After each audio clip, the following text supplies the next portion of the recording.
नमस्कार। News front के show between the lines में आपका स्वागत है। आज हम बातचीत करेंगे खास तौर पर उनके लिए जो स्टूडेंट्स हैं और कुछ स्कॉलर्स भी।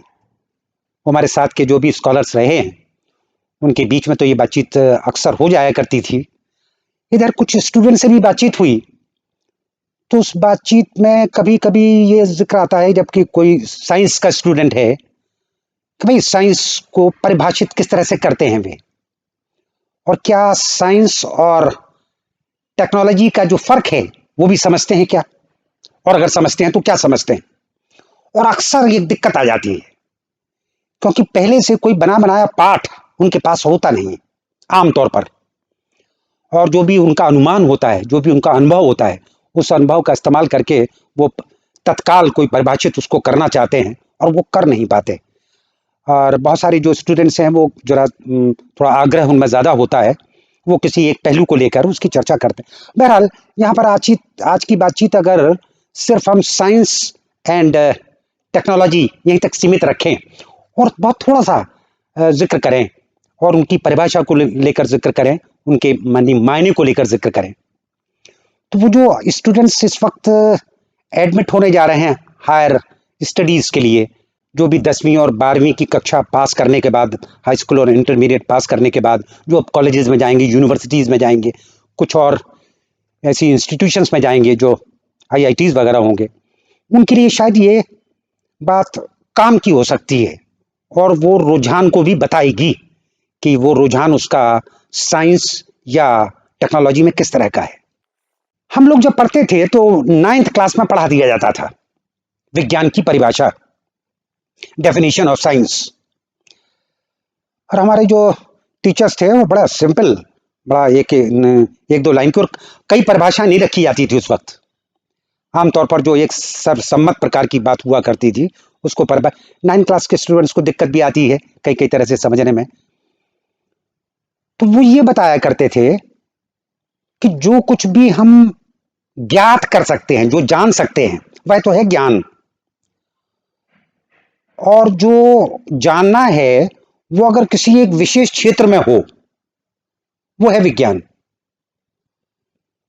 तो ज्ञान का क्रमबद्ध अध्ययन कोई कर रहा हो तो उसको बताया जाता था कि वो दर्शन शास्त्र का अध्ययन कर रहा है, और अगर कोई ज्ञान की विशिष्ट शाखा का, फिजिक्स, केमिस्ट्री, जोलॉजी, बॉटनी, इस तरह की अगर कोई विषय है उनका अध्ययन कर रहा है तो वो साइंस। तो जाहिर है कि उससे हमें आसानी पड़ी, और आगे तक जो भी हमने पोस्ट ग्रेजुएशन किया, इसके बाद जो भी रिसर्च में जब कभी ये जिक्र आया तो बड़ी काम आई वो 9th क्लास में पढ़ी हुई परिभाषा। तो उसमें एक चीज और बता दी जाती थी कि जो साइंस है उसमें एक खास एलिमेंट और है, वो एलिमेंट है कि जो कुछ भी हम जान रहे हैं वो सिस्टमेटिकली जाने। तो परिभाषा इस तरह से बनती थी कि ज्ञान की विशिष्ट शाखा के क्रमबद्ध अध्ययन को विज्ञान कहते हैं। Systematic study of branch of knowledge is science.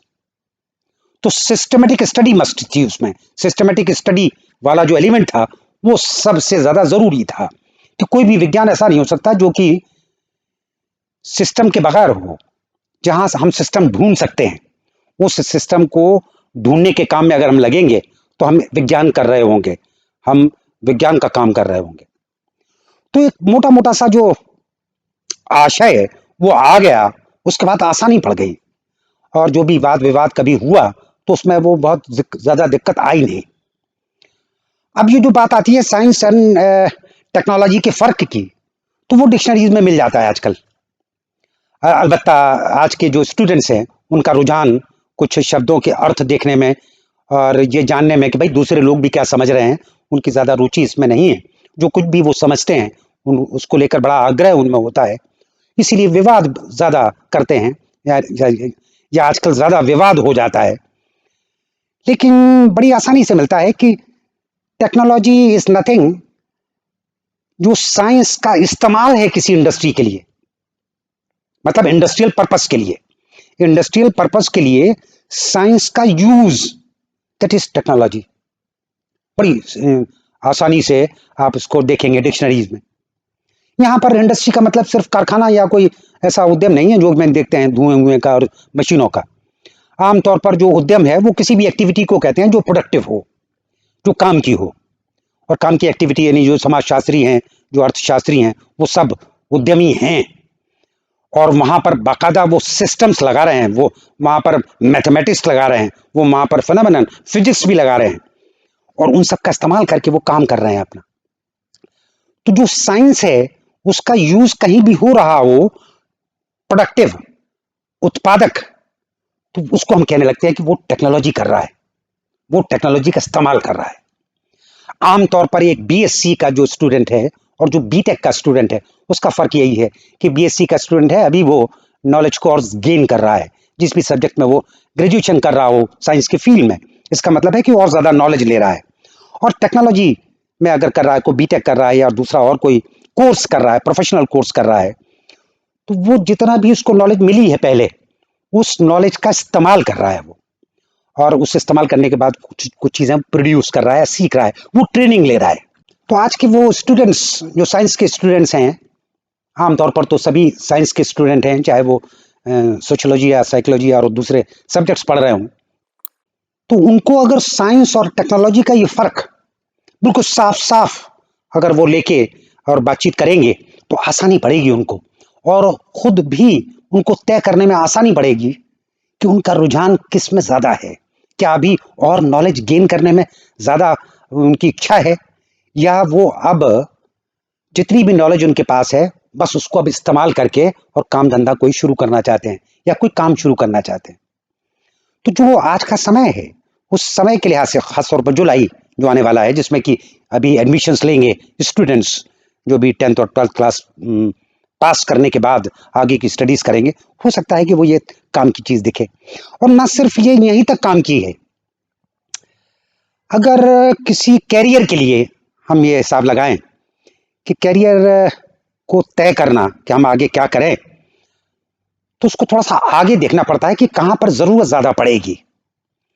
तो आज की जो सबसे बड़ी समस्या है, और खासतौर पर महामारी की समस्या, उस समस्या के एक पहलू पर जरा गौर करके देखें कि इस समस्या के समाधान में अगर कोई अड़चन आ रही है तो वो अड़चन नॉलेज की है, वो टेक्नोलॉजी की नहीं। जो टेक्नोलॉजिस्ट काम कर रहे हैं, जो वैक्सीन बनाने की कोशिश कर रहे हैं, जो इलाज के लिए दवाइयां बनाने की कोशिश कर रहे हैं, उनके पास टोटा, उनके पास कमी, उनके पास जो भी अभाव है, वो अभाव नॉलेज का है। एक नई सी चीज हमारे सामने आई है और हमने पहले से वायरस के उन स्वरूपों के बारे में, उन वेरिएंट्स के बारे में कभी सोच के नहीं रखा। पता था हमें ये पहले से कि ये वायरस है, ये म्यूटेट करता है, लेकिन वो म्यूटेट कैसे करता है और वो किन रूपों में पहुंच सकता है और क्या कर सकते हैं हम उसके म्यूटेशन को चेक करने के लिए, या उसके म्यूटेशन को जानकर हम पूर्वानुमान करने में कि ये आगे जाकर कैसा अपना बिहेवियर करेगा। तो आज अगर समस्या उस वायरस की है तो उस वायरस की समस्या सिर्फ नॉलेज की समस्या है। इसका मतलब साइंस की कमी पड़ गई है, टेक्नोलॉजी की नहीं। अभी जो भी वैक्सीन बनाने वाली बड़ी बड़ी कंपनियां हैं, वो सारी बड़ी बड़ी कंपनियां बिल्कुल माहिर हैं इसमें, लेकिन ये मुश्किल आ रही है उनको कि वो mRNA बना के उनको कौन दे, और वो mRNA ढूंढ के कौन दे वो हिस्सा वायरस का, जो हिस्सा घातक न हो, और वो हिस्सा अगर किसी के शरीर में डाल दिया जाए तो हमारे शरीर में जो प्रतिरोधी प्रणाली है वो उसको समझ जाए, वो ये समझ जाए कि भाई ये वायरस आने वाला है, और वो एंटीबॉडीज बना ले। तो इतनी सी बात एक वैक्सीन के मामले में होती है, जो भी हमारा इम्यूनोलॉजी है उसके मामले में होती, लेकिन वो हमारे पास है नहीं। और सिर्फ ये अपने देश की बात नहीं, पूरी दुनिया के सामने ये समस्या है। इसका मतलब है कि आने वाली जो समस्याएं हैं, उन समस्याओं में हमें, उन समस्याओं के समाधान में जरूरत पड़ेगी नॉलेज की, ज्ञान की। ज्ञान एक अगर विशिष्ट शाखा के ज्ञान की बात करें तो विज्ञान की। और इधर हम रुझान देख रहे हैं कि स्टूडेंट्स का रुझान वो खुद भी, और चारों तरफ से जो प्रेशर है, जो बेरोजगारी है, जो बहुत जल्द आदमी चाहता है कि किसी तरह से वो रोजगार पाले, तो वो जो ज्ञान को सीख करना है, ज्ञान को जो प्राप्त करना है, ज्ञान को जो हासिल करना है, उसमें दिलचस्पी कुछ कम होती जा रही है। और इसीलिए जो फंडामेंटल साइंसेज हैं तो उनमें रुझान कम हो गया है। मतलब किसी को अगर बीएससी में एडमिशन लेना पड़े तो ज़रा कुछ वैसा महसूस कर रहा है कि भाई और कहीं हमें बीटेक वगैरह में या कहीं और आईआईटी में और दूसरे ऐसे इंस्टीट्यूट्स में एडमिशन नहीं मिला, मजबूरी में हम कर रहे हैं। ऐसा नहीं होना चाहिए।